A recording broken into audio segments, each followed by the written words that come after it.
Hello viewers, the famous American entrepreneur and writer Mark Twain ने एक बहुत अच्छी बात कही है and that is the secret of getting ahead is getting started. यानी अगर आप अपनी लाइफ में आगे बढ़ना चाहते हैं तो वो पहला कदम तो बढ़ाइए जो उस मंजिल को पाने के लिए ज़रूरी है. There are many people जो अपनी लाइफ में बड़े बड़े सपने देखते हैं बट वो उस कदम को ही नहीं बढ़ाते जो वो सपना पाने के लिए चाहिए. एंड देयर आर पीपल जो कदम बढ़ा देते हैं बट मनचाहा रिजल्ट ना मिले तो अपने कदमों को रोक भी देते हैं. मैं आपसे ये सब बातें इसलिए नहीं कह रही हूँ बिकॉज़ मैं ऐसी प्रॉब्लम्स फेस नहीं करती, आई एम परफेक्ट. नो, मैं आपसे ये सब बातें इसीलिए कह रही हूँ because I also face these problems. मैं भी इन्हें फेस करती हूँ एंड आई नो इनसे निकलने का एक ही रास्ता है एंड दैट इज़ अपने कदम बढ़ाते जाइए. और अभी इन वीडियोस में हम अपने कदम बढ़ा रहे हैं towards the journey of learning spoken English. अंग्रेज़ी बोलने के लिए टू स्पीक इन इंग्लिश हमें चाहिए वोकैबुलरीज एंड ग्रामर. एंड मैं अपने वीडियोस में पूरी कोशिश करती हूँ कि मैं आपको हेल्प करूँ इन लर्निंग स्पोकन इंग्लिश. आज के इस वीडियो में मैं थीम बेस्ड वोकैबुलरी लेके आई हूँ और मैं जो आपको वर्ड्स दूंगी वो रिलेटेड होंगे हैप्पी बर्थडे से. ना हैप्पी बर्थडे वो स्पेशल दिन जब आप या आपका कोई लव्ड वन इस दुनिया में आया था, उससे जुड़े वर्ड्स तो हमें पता होने ही चाहिए. बट व्यूअर्स, मेरा आप सबसे एक सिंसियर सजेशन है एंड दैट इज़ आप प्लीज़ इन वीडियोस को शेयर ज़रूर कीजिए. सी, अगर आप किसी से किसी टॉपिक पे बात करना चाहते हैं तो इट्स वेरी वेरी इम्पॉर्टेंट कि आपके पास और उन सभी के पास वो वर्ड्स हों, तभी तो आप बात कर पाएंगे. So please make sure like this video, share this video and subscribe and tell others also to subscribe so that आपका कॉन्वर्जेसन अच्छे से बढ़े. Okay, now let's get started with the words.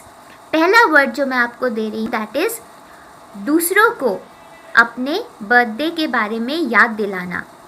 Now everybody, the vocabulary is remind somebody about birthday. आप कह सकते हैं मैं अपने बर्थडे के बारे में सबको याद दिलाती हूँ. I remind everyone about my birthday.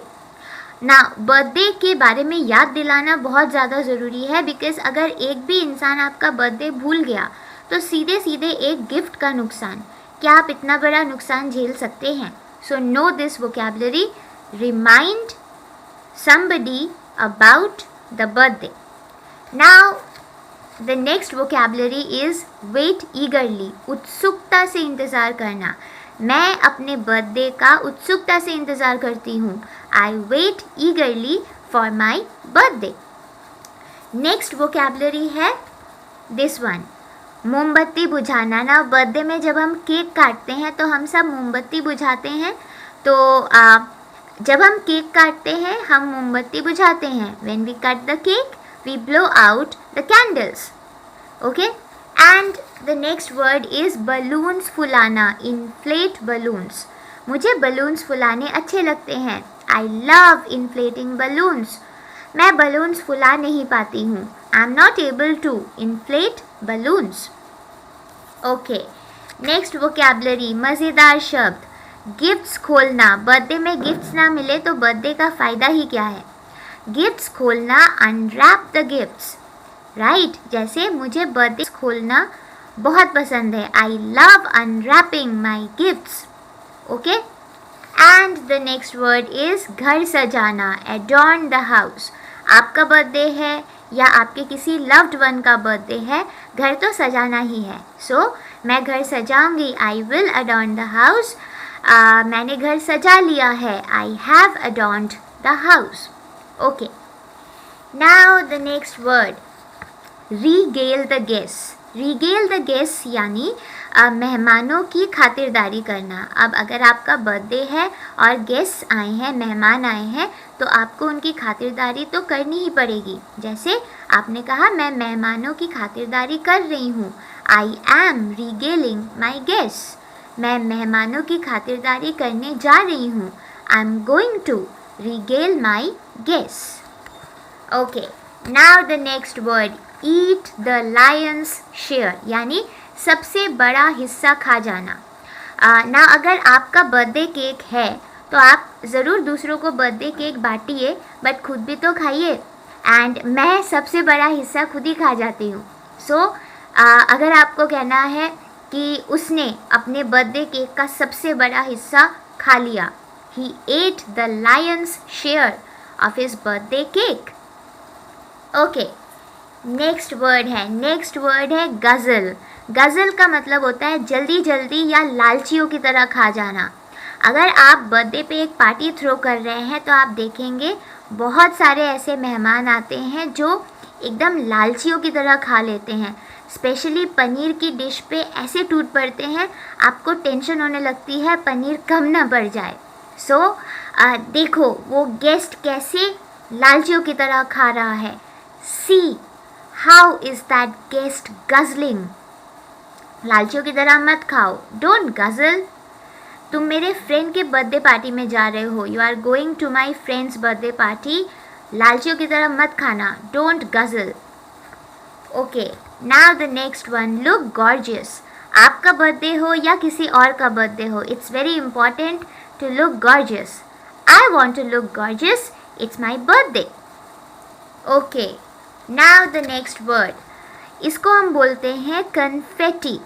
Confetti क्या होता है एवरीबॉडी? आपने देखा होगा अवार्ड शोज़ में एक ब्लास्ट जैसा करते हैं और फिर बहुत सारे कलर्ड छोटे छोटे पेपर्स एकदम बाहर आ जाते हैं. छोटे छोटे कलर्ड पेपर्स, ये अवार्ड शोज़ में बहुत ज़्यादा होता है, मैरिजेस में बहुत ज़्यादा होता है, पार्टीज़ में होता है.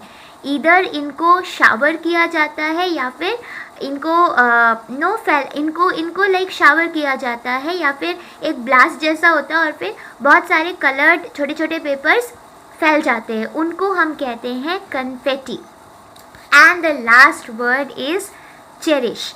चेरिश का मतलब होता है संजोना या सर आँखों पर बिठाना. जीवन में हमारे पास यादें ही तो होती हैं और बहुत ज़रूरी है that we cherish our sweet memories. So you can say I cherish the memories of my birthday. Okay, so everyone, आज हमने करीब 10 वर्ड्स किए, ज़्यादा नहीं किए, 10 वर्ड्स किए. एंड मेक श्योर आप इन 10 वर्ड्स को ज़रूर पढ़ें, आप इन वर्ड्स को ज़रूर यूज़ करें. So all the best and keep using. And आप कमेंट करके ज़रूर मुझे बताइए अपने बर्थडे मेमोरीज़ के बारे में, मुझे बहुत ज़्यादा खुशी होगी. एंड अगर आपको कोई डाउट है तो वो भी आप पूछ सकते हैं. Till that time, have a nice day all of you and wish you again a very happy birthday. Bye everyone.